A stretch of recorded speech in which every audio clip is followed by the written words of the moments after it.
السلام علیکم ورحمۃ اللہ نحمده ونصلی علی رسولہ الکریم اما بعد اعوذ باللہ من الشیطان الرجیم بسم اللہ الرحمن الرحیم اتقتلون رجلا ان یقول ربی اللہ صدق اللہ۔ معزز سامعین، محمد الرسول اللہ صلی اللہ تعالی علیہ وسلم کی حیات طیبہ اسلام کی خاطر، اللہ تعالیٰ کے اس دین اور اللہ کے کلمے کی بلندی کی خاطر جو کچھ تکالیف محمد الرسول اللہ صلی اللہ علیہ وسلم اور آپ کے اصحاب اور اہل بیت نے برداشت کی، وہ ہمارے بس کی بات نہیں ہے۔ وہ عظیم تھے، وہ پرعزم تھے، وہ بڑے تھے اور وہ بڑے حوصلے والے تھے۔ ایک مرتبہ قریش مکہ، سرداران قریش حتیم کے اندر بیٹھے تھے۔ حتیم یہ وہ جگہ ہے جو بیت اللہ کے شمال کے اندر خالی جگہ ہے، چار دیواری اس کی پھری ہوئی ہے۔ اصل میں یہ بیت اللہ کا حصہ ہی تھا، لیکن جب کفار مکہ نے بیت اللہ کی تعمیر کی حلال مال سے، تو ان کے پاس مال ختم ہو گیا، تو انہوں نے اس جگہ کو چھوڑ دیا تھا اور آج تک یہ جگہ اسی طرح پڑی ہے۔ تو یہ قریش مکہ، سرداران قریش، یہ حتیم کے اندر بیٹھے تھے کہ ادھر سے محمد الرسول اللہ صلی اللہ علیہ وسلم نمودار ہوئے۔ آپ آئے، آ کر حجر اسود کو چوما اور طواف شروع کر دیا۔ یوں ہی طواف کرتے ہوئے آپ ان کے پاس سے گزرے تو انہوں نے آپ صلی اللہ علیہ وسلم پر زبان درازی شروع کر دی، آپ پر نعوذ باللہ لعن طعن شروع کیا۔ آپ صبر سے چلتے گئے، جب آپ دوسرے چکر پر آئے پھر انہوں نے ایسا ہی کیا، آپ پر زبان درازی کی، اپنی زبانیں مزید گندی کی۔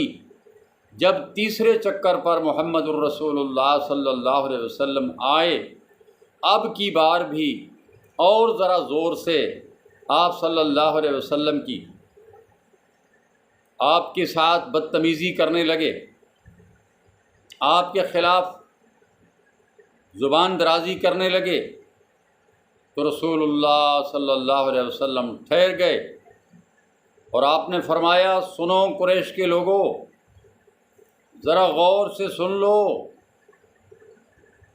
اللہ کی قسم جس کے ہاتھ میں میری جان ہے، میں تمہارے قتل اور ذبح کا حکم لے کر آ گیا ہوں۔ یہ بات کرنی تھی کہ سب پر سناٹا چھا گیا، کوئی شخص منہ سے بول نہیں سکتا تھا۔ سب کے سب اللہ کے رسول صلی اللہ علیہ وسلم سے، رحمت للعالمین صلی اللہ علیہ وسلم سے رحمت کا طلبگار بننے لگا۔ وجہ یہ تھی کہ وہ اچھی طرح جانتے تھے کہ محمد برحق ہیں، وہ اچھی طرح جانتے تھے کہ جو بات محمد الرسول اللہ صلی اللہ علیہ وسلم کہہ دیں وہ ہو کر رہتی ہے۔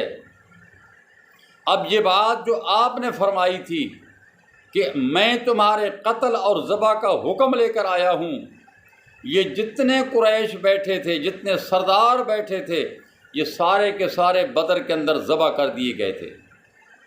اللہ اکبر! آپ صلی اللہ علیہ وسلم کی سچائی، آپ کے دین لائے ہوئے دین اسلام کی صداقت، اللہ کی کتاب کی سچائی اور صداقت، یہ ایک مسلمہ چیز ہے۔ حضرت اس واقعے کے جو راوی ہیں حضرت عبداللہ بن عمرو بن عاص ہیں رضی اللہ تعالیٰ عنہ، جو بعد میں مسلمان ہوئے، وہ بھی ان کے ساتھ بیٹھے تھے۔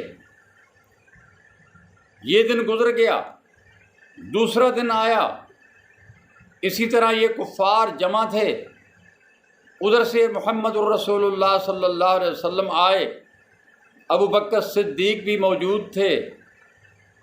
یہ لوگ آپ پر پل پڑے، نعوذ باللہ آپ کو قتل کرنے کا ارادہ، آپ کو زد و کوب کرنے کا ارادہ کیا ان لوگوں نے۔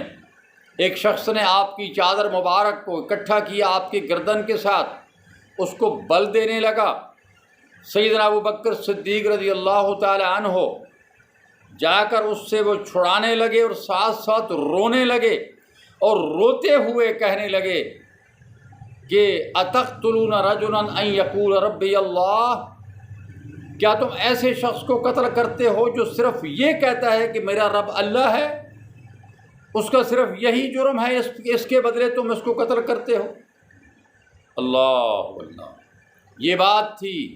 عبداللہ بن عمرو بن عاص رضی اللہ تعالیٰ عنہ فرماتے ہیں کہ یہ لوگ آپ سے پلٹ گئے اور آپ کو چھوڑ دیا، لیکن وہ کہتے ہیں کہ میں نے آج تک اتنی سخت ترین ایذا رسانی جو آپ پر کی گئی اس سے پہلے میں نے نہیں دیکھی تھی۔ تو میرے بھائیو، یہ دین اسلام یہ دنیا میں پھیلنے کے لیے آیا ہے، یہ قائم ہونے کے لیے آیا ہے۔ آپ دیکھیں اس وقت کو، اس وقت کے حالات کو دیکھیں کہ جب آپ کو مکہ سے ہجرت پر مجبور کر دیا گیا، آپ کے صحابہ کو مجبور کر دیا گیا، لیکن وہی آپ تھے اور وہی آپ کے صحابہ تھے۔ ٹھیک 8 سال بعد آپ مکہ مکرمہ کے اندر فاتحانہ داخل ہوتے ہیں۔ دین اسلام 4 سو پھیلتا جا رہا ہے۔ یہ دین اسلام کی سچائی کی دلیل ہے۔ میرے بھائیو، اللہ تعالیٰ سے دعا کرنی چاہیے اور ساتھ ہی محنت کرنی چاہیے کہ اللہ ہم سب کو دین اسلام پر قائم دائم رکھ، ہمارا خاتمہ اسلام اور ایمان پر کر۔ اللہ ہمیں سچا پکا اتباع کرنے والا مطیع رسول بنا، صلی اللہ علیہ وسلم۔ آمین۔ وما علینا الا البلاغ، وآخر دعوانا ان الحمد للہ رب العالمین۔